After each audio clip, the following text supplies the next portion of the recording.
Welcome to the 11th inning stretch. My name is Alex Schneider, along with my good friend and always co-host. Always co-host Paul Eppy here. We're going to do the podcast. This is the one we do on Wednesday nights, just trying to give you guys a brief run over the leagues. Basically, right now, it's the MLB trading season, basically, right now. So we've been kind of geared up for that, getting all that information down. And there's been one big kind of funny story that Paul's going to hit on. But I'm going to follow you on this, Paul, so you kind of crack it off for us. Well, first you have the serious story, I guess you want to say, comparative to the other one, and that's Aroldis Chapman to the Cubs. We had discussed last week that he would probably be traded. Everybody around the league figured that he would be traded, and he did. And unfortunately for us Cardinal fans and everybody else in the National League, he went to the Chicago Cubs. And when I saw it, I'm thinking, I had two initial thoughts. One was, oh shit, we have to face him again, because I saw a stat that the Cardinals haven't scored off of him since 2011. And two was, what did the Cubs give up for him? And I'm not very well versed in the minor league system outside of the Cardinals, so I can't speak to the guys personally. But from what I saw, they gave up a couple top 100 prospects. Adam Warren, who was pretty good with the Yankees and pretty decent with the Cubs, and another prospect who's just coming up to the system, and nobody has a big read on him yet. But yeah, it was sort of interesting to me how we had said last week, Alex, that we don't like teams, at least the Cardinals, giving up an arm and a leg for a two or 3 month bullpen rental. And that's basically what the Cubs did. I still think it's a good move for the Cubs, because if you ever have a chance to win now, you need to take it, especially for the Cubs. But man, they gave up a lot for him. Is he a free agent at the end of the year? He is a free agent at the end of the year, and it's funny you asked, because he was asked by the media, are you going to test free agency? Are you going back to the Yankees? What are you going to do? And his response was, and I quote, "I will go back to the Yankees, God willing." So he wants to go back to New York. Yeah, I mean, and the only reason he didn't really fit in New York is because their team's not winning ball games. Quite frankly, I just think that they need you're going to pay Alex Rodriguez nonetheless. I think just cut ties with him, cut him, pay him the salary while he sits at home, and then get somebody else in there who can do what he's been paid to do for the last couple of years, and that's just hit. Or find another outfield arm so Carlos Beltran can hit. Do one of the two. But, yeah, I don't see why he would want to stay with the Cubs, to be honest with you. He didn't really like the National League. He doesn't really like the small city.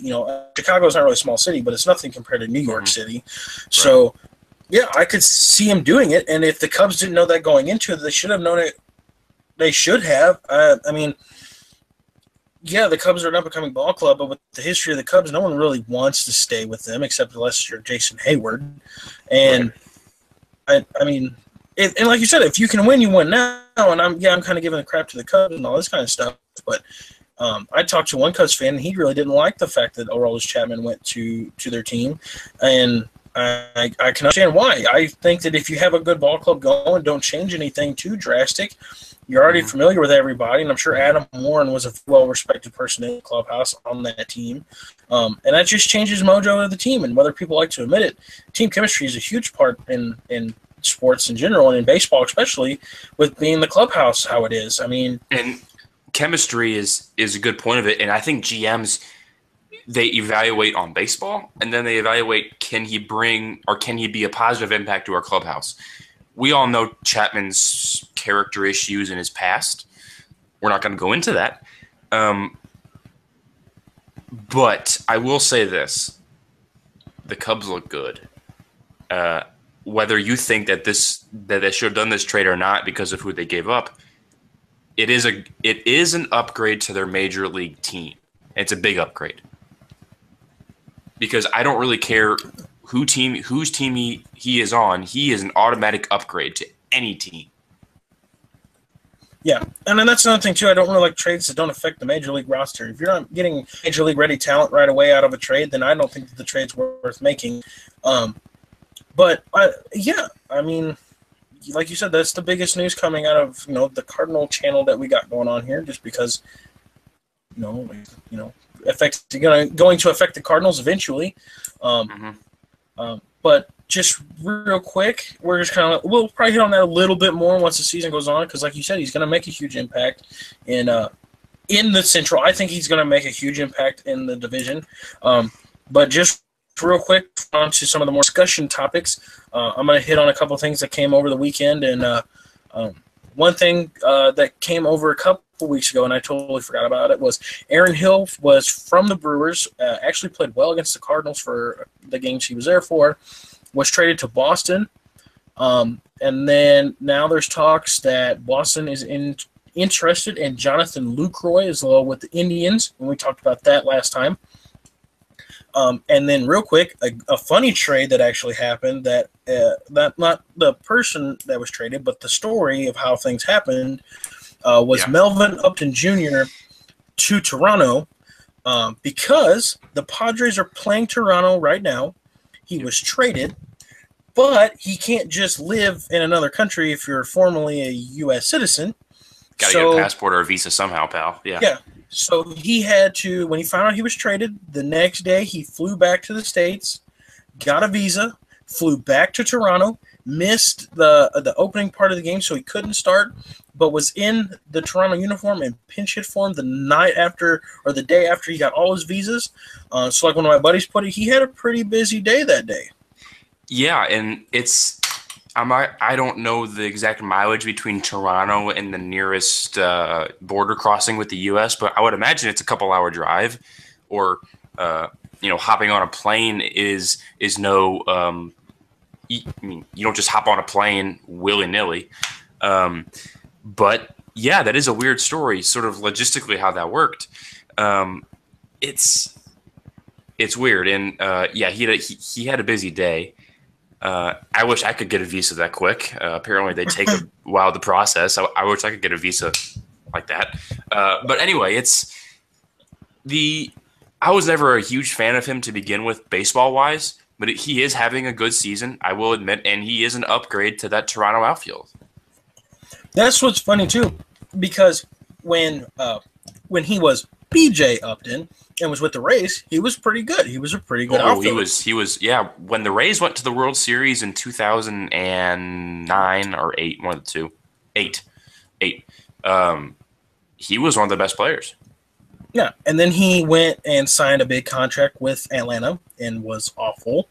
Yep. Changed his name to Melvin, or his name was Melvin, but he just went by BJ, or I don't know how that all worked out. Something weird like that, yeah. Anyway, he's now named Melvin, and then Sir Melvin either was traded or he signed with the Padres. I believe it was traded. I think he was traded because it was part of the Craig Kimbrell deal. Yeah, and Justin Upton and BJ or Melvin. Anyway, he ended up in the Padres, and then which is not a really well-performing team. They're kind of out of the race before the season started, but he's been really good. But now, out of nowhere, he's kind of had a career change because a playoff contending team wanted him and traded for him and upgraded their outfield, basically. So now I think their outfield is going to be Kevin Pillar, Melvin Upton, and Bautista. Can't forget Michael Saunders. He's having a career year too.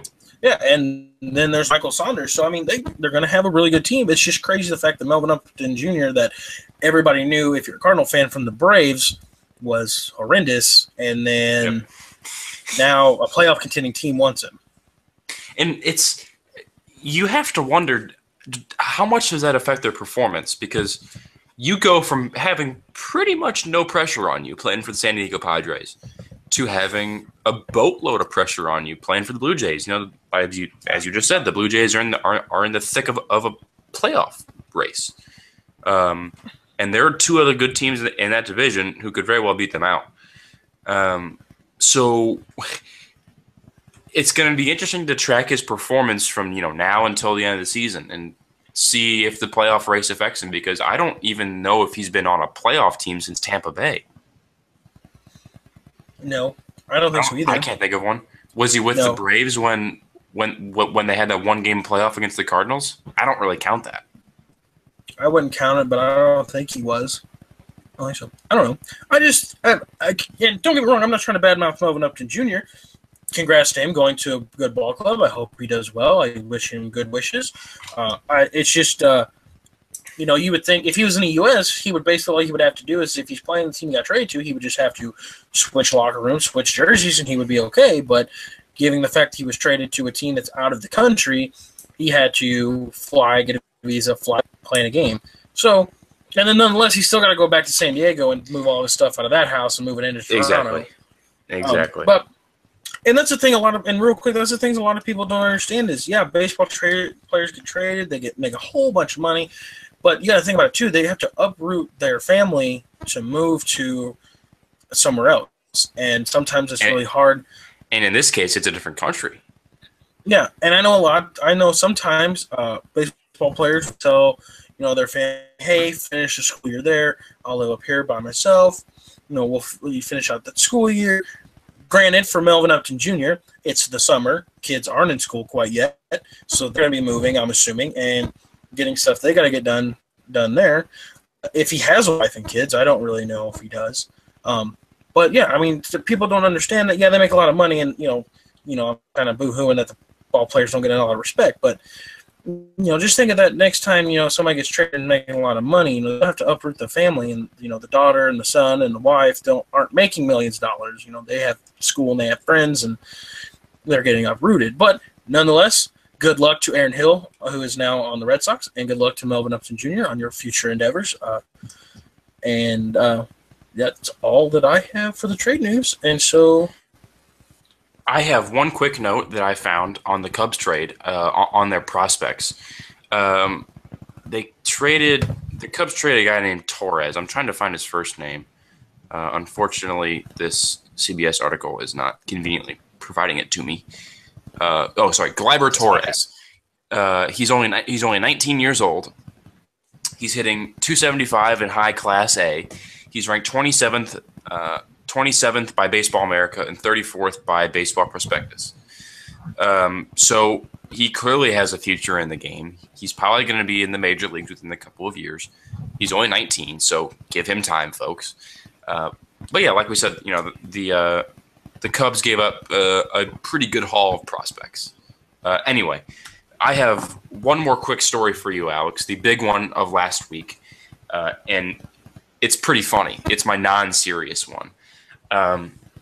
Chris Sale of the Chicago White Sox, one of the best pitchers in the league, he had a bit of a meltdown.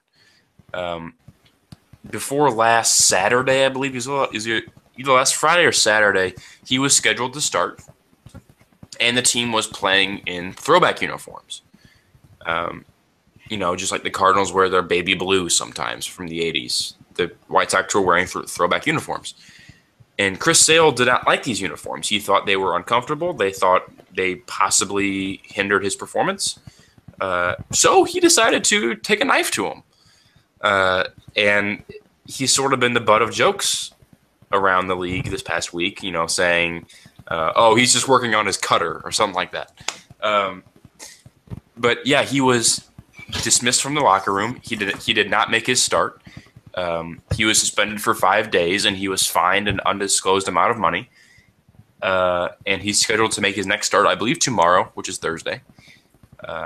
He was a guy that was subject to maybe some trade talks. The thought is that he will not be traded, but his name was still thrown out there. And this locker room incident does not help him. It looks bad on him, especially. It also looks bad on his team. He had commented saying that he is disappointed that the team puts sort of marketing and these uniforms over winning, because we all know the White Sox haven't done much winning over the past 10 years since they won the World Series in 2006 or 2005. That's sort of been the other league news coming out of Chicago last week. hey, in my mind, I think he deserves every bit of his punishment. You don't just get to act like a baby and cut up some jerseys because you don't want to wear them. You're getting paid millions of dollars from some team to put on their uniform, to go out, pitch the best ball game that you can, and sit down the next 4 days and collect. That's what you're paid to do. And if you don't feel like getting paid to put on a uniform and pitch in the major leagues, millions and millions of dollars, then you can go home, work at your local Walmart, and deal with it that way. It's I think players, especially the very competitive ones, such as Chris Sale, because he's a very competitive athlete, they fail to realize sometimes that in the grand scheme of things, this is entertainment.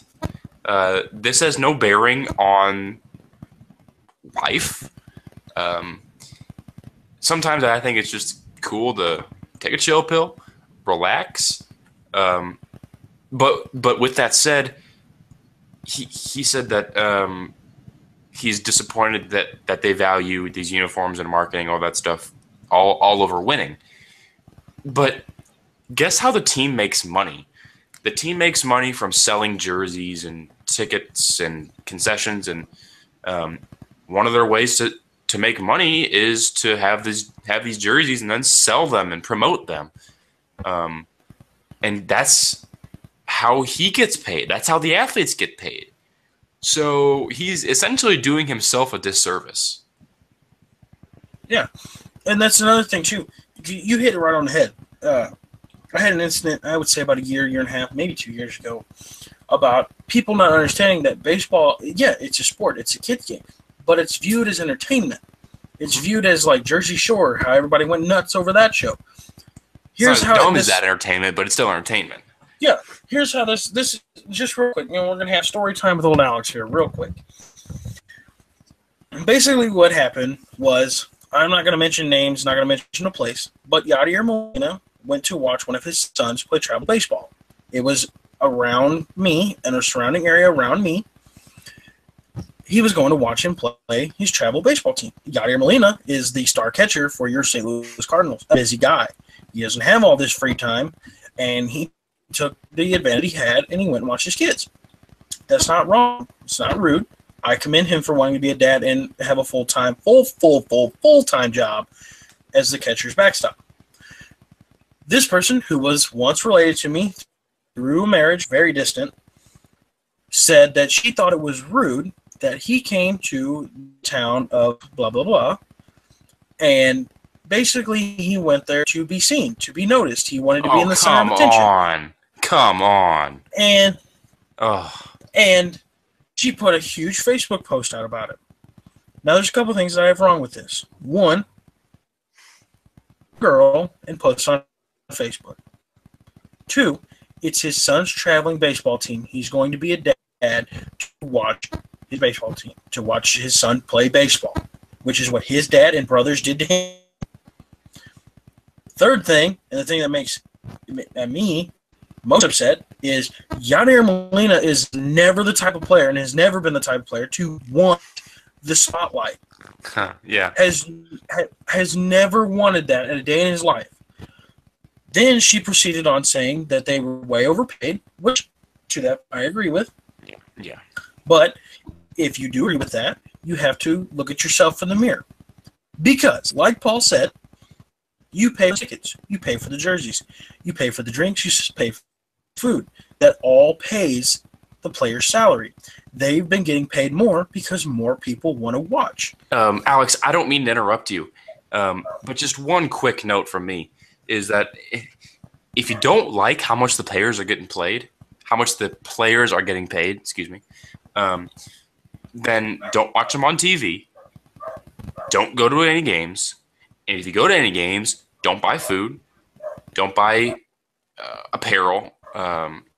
Parking. And don't promote them. Because that's how this thing works. If you watch them on TV, guess how the TV pays for the team? Advertisements. Ticket sales go right to the team. If you go to a game, concession sales, apparel sales go right to the team. So if you're not a fan of professional athletes getting paid monstrous amounts of money, which I agree they are, I'm still going to watch it because I love it. It's pretty simple. Don't watch them. I don't mean to interrupt. Continue. No, you're okay. I'm just going to end this point with this. Like I was talking about Melvin Upton Jr., his whole family, if he has one, had to uproot. Same thing goes for the ball players that stay in one city. They have kids. They have a wife. Yadier Molina has a kid who's I'm assuming is probably going to be drafted, knowing Yadier Molina. I mean, but he wants to go watch his son play baseball. Don't be that low of a human being and give a man crap for being a good dad, because there's going to come a time where a lot of women give crap to dads for being bad dads, and those people deserve it. But when a man is going to watch his son play baseball, whether he's the richest man in the world, whether he's the Cardinals catcher, doesn't matter. He went to that field to respect his son and to watch him play baseball like his son has watched him play baseball over the years. If Yadier Molina wanted to be flashy and wanted to be seen, he would show it on the baseball field when there's a hell of a lot more people watching. Exactly. He would come to your small towns more often. He would post stuff on like a Facebook, on social media, saying, "Hey, come to your town, come get some autographs." All that. Yadier Molina there. He went there for the sole purpose of watching his kid play baseball, and that's what everybody needs to understand. Mm-hmm. Baseball is an entertainment business. Yes, they get paid millions and millions of dollars, and yes, if you're from around St. Louis, you know Yadier Molina. But he's just a regular. He's got kids. He's got a wife. He lives in a house. It's a big house, but he lives in a house. And I'm going to go ahead and guess just real quick. He puts his pants on just like I put mine on. Yep. One leg right after the other. It's no different. So just to end the point on Chris Sale needs to stop acting like a baby. He needs to just put on the uniform, pitch the ball game, or in my eyes, he can sit and not get paid. No, I'm totally with you. I don't have much else to add to that because it's pretty simple. If you don't like it, don't play. And if you don't like it, or maybe demand a trade or something. But yeah, he acted pretty immaturely. I don't think anyone's going to argue that. I understand him being competitive. That is in the nature of many athletes. But there's still a fine line, and that's one of the things you just don't do. So good for the White Sox for suspending him. Good for the White Sox for fining him. I still like to watch him pitch. He's a very dominant pitcher. If you've ever watched him, you know that. If you have not watched him, go watch him because it is fun. But yeah, Alex, that's honestly all I have for you. Do you have any other points? Nope, that is all I have. Like I said, it is trade season. It is trade season. Next Monday is the trade deadline. So if you're a big baseball fan like me and Paul are, make sure to watch out for that. And also, don't just watch out for the Cardinals. Watch out for some other people, the other teams in the league too, to see how they bolster their roster too. But other than that, Paul, I got nothing left for you. I would assume next week's programming will be pretty much all about the trade deadline and if any big trades happened, or sort of analyzing that and seeing where teams go and how players do. That'll be it for this podcast on July the 27th. Thank you for listening to us. We appreciate it as always. And if you want to give us a share or a like or comment, please do not hesitate. We would love to hear from you. Anyway, that is Alex. I am Paul from the 11th Inning Stretch. Thank you for joining us. See you guys.